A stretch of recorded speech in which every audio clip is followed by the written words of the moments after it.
उनके अनुभव। अब स्वरूप स्थिति को समझें। प्रयत्न से जब विक्षिप्त चित्त को एकाग्र किया जाता है और फिर उसे निरुद्ध किया जाता है, तब सर्ववृत्ति निरोध हो जाने पर जो पुरुष का अपने स्वरूप में अवस्थिति हो जाना है, उसका नाम स्वरूप स्थिति नहीं है। उसका नाम पुरुष का अपने स्वरूप में अवस्थित होना है। स्वरूप स्थिति उससे बहुत ऊंची स्थिति है। जैसे विक्षिप्त भूमि चित्त को यदि हम किसी साधन विशेष से एकाग्र कर दें, तो थोड़ी देर एकाग्र रह जाने पर भी हम उसको एकाग्र स्थिति नहीं कह सकते। यह उसकी एकाग्र अवस्था ही है। अथवा एकाग्र भूमि चित्त को यदि हम प्रयत्न से वृत्ति निरोध द्वारा निरुद्ध कर दें, तो हम उसे निरुद्ध भूमि चित्त नहीं कह सकते। यह उसकी निरुद्धावस्था है, निरुद्ध स्थिति नहीं है। इसी तरह जब तक हम चित्त को विक्षिप्त और एकाग्र स्थिति से किसी साधन द्वारा निरुद्ध करते हैं, तब तक हम स्वरूप स्थिति नहीं कह सकते। यह पुरुष का अपने स्वरूप में केवल अवस्थित होना मात्र है। जब चित्त की विक्षिप्त और एकाग्र भूमि सर्वथा निरुद्ध भूमि में बदल दी जाए, जब यह बिना किसी साधन के निरुद्ध रहने लगे, तब ऐसी अवस्था में जो पुरुष का अपने स्वरूप में स्थित हो जाना है, वही स्वरूप स्थिति है। स्वरूप स्थिति वाले की पुनः इतर स्थिति कहना पूरी भूल है, क्योंकि स्वरूप स्थिति स्वाभाविक स्थिति है, वह बदल नहीं सकती, और जब तक वह स्वाभाविक नहीं, तब तक स्वरूप स्थिति नहीं कहला सकती। अतः स्वरूप स्थिति वह स्थिति है जबकि चित्त की विक्षिप्त और एकाग्र भूमि पूर्ण रूप से निरुद्ध भूमि में बदल चुकी हो, और ऐसी स्थिति में चित्त वृत्ति निरुद्ध सहज ही, स्वाभाविक ही, अनायास ही रहने लगी हो, और इसलिए उसे किसी प्रकार के भी प्रयत्न की आवश्यकता नहीं रहती है। ऐसी स्थिति आने पर जो पुरुष का सहज ही, स्वाभाविक ही, अनायास ही अपने स्वरूप में स्थित हो जाना है, वही स्वरूप स्थिति है। स्वरूप स्थिति तो उस स्थिति का नाम है जहाँ चित्त अनायास ही, सहज ही, स्वाभाविक ही निरुद्ध स्थिति में रहता हो। पुरुष की स्वरूप में अवस्थिति और स्वरूप स्थिति में बड़ा भारी अंतर है। पहली प्रयत्न की अवस्था है, दूसरी सहज स्थिति है। इतना और याद रहे कि ऐसी स्थिति आने पर जिस जिज्ञासु की स्वरूप स्थिति हो गई हो, उसको भोगवश कोशमयी अवस्था में भी प्रारब्धानुसार यद्यपि आना पड़ता है, परंतु उस समय से पहले क्योंकि वह स्वरूप में स्थित था और भोग समय के समाप्त हो जाने के बाद वह स्वरूप स्थिति में ही रहता है, इसलिए भोग काल की स्थिति भी उसकी स्वरूप स्थिति ही कही जाएगी। भोग से पहले तथा भोग के पीछे जिसकी स्वरूप में स्थिति है, वह भोग काल में भी स्वरूप में स्थित कहा जाएगा। यद्यपि यह भोग भोगते समय कोशमयी हालत में है, परंतु वह उसकी कोशमयी अवस्था है, कोशमयी स्थिति नहीं। जैसे एकाग्र भूमि चित्त को जब हम प्रयत्न से निरुद्ध कर देते हैं, तब वह उसकी निरुद्ध स्थिति नहीं, वरम निरुद्धावस्था है। इसी तरह स्वरूप स्थिति वाले को जब भी भोगवश कोशमयी हालत में आना पड़ता है, तब वह उसकी कोशमयी अवस्था ही कही जाएगी, न कि कोशमयी स्थिति। स्थिति तो उसकी स्वरूप स्थिति ही है, और उस कोशमयी अवस्था में भी वह तभी तक आता है जब तक भोग समाप्त हो जाने पर वह सदा के लिए अपने स्वरूप में सुप्रतिष्ठित नहीं हो जाता है। अर्थात जब तक व्युत्थान चित्त की दशा में वृत्तियों का निरोध क्रियाजन्य हो, प्रयत्न से हो, और स्थायी दृढ़ भूमि स्वाभाविक, सहज और स्वयं होने वाला न हो गया हो, तब तक वह निरोध की अवस्था अथवा स्वरूपावस्था है।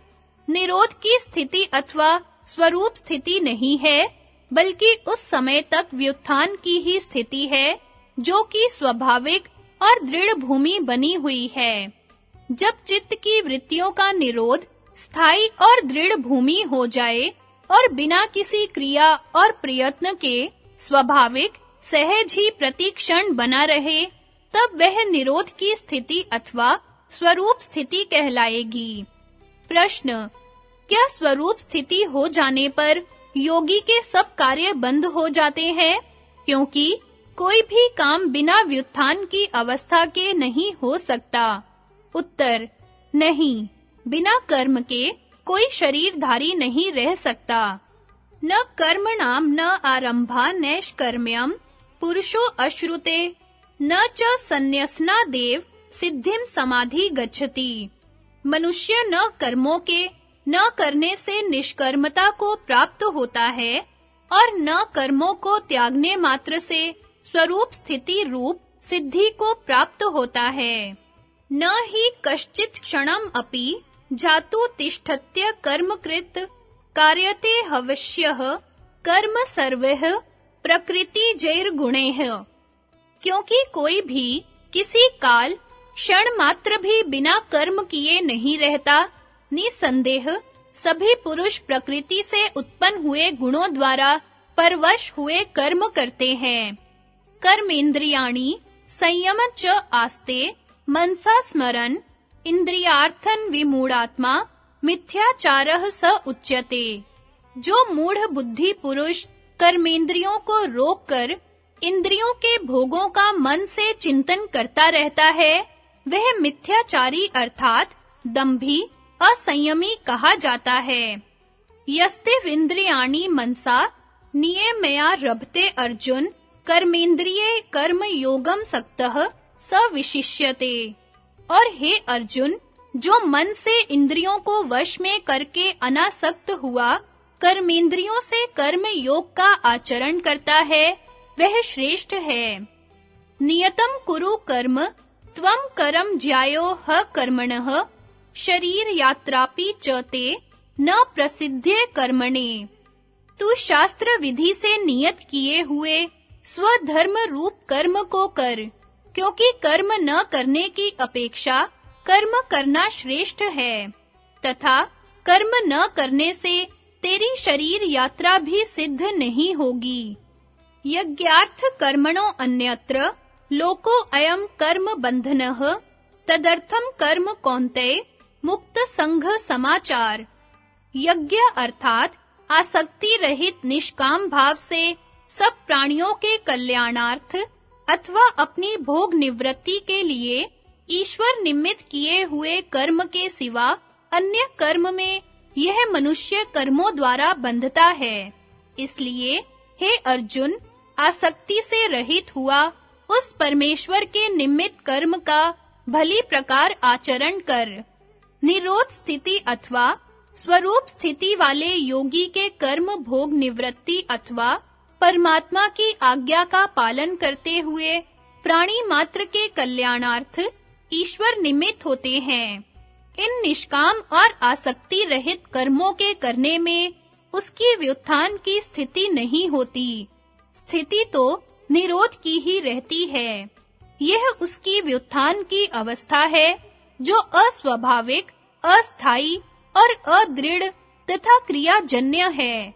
ये कर्म निष्काम भाव से और आसक्ति तथा वासना रहित होते हैं, इसलिए आगे के लिए भोग और बंधन के संस्कारों के उत्पादक नहीं होते। इस स्वरूप स्थिति को गीता में समाधि स्थित और ऐसे योगी को स्थित प्रज्ञ के नाम से वर्णन किया है। स्थित प्रज्ञस्य का भाषा समाधिस्थस्य केशव स्थितधि किम प्रभाषेत किमासीत व्रजेत किम। हे केशव, समाधिस्थ स्थित प्रज्ञ का क्या लक्षण है? स्थित प्रज्ञ कैसे बोलता है, कैसे बैठता है और कैसे चलता है? प्रजहाति यदा कामान सर्वान पार्थ मनोगतान आत्मन्यवात्मना तुष्टः स्थित प्रज्ञस्त दोच्यते।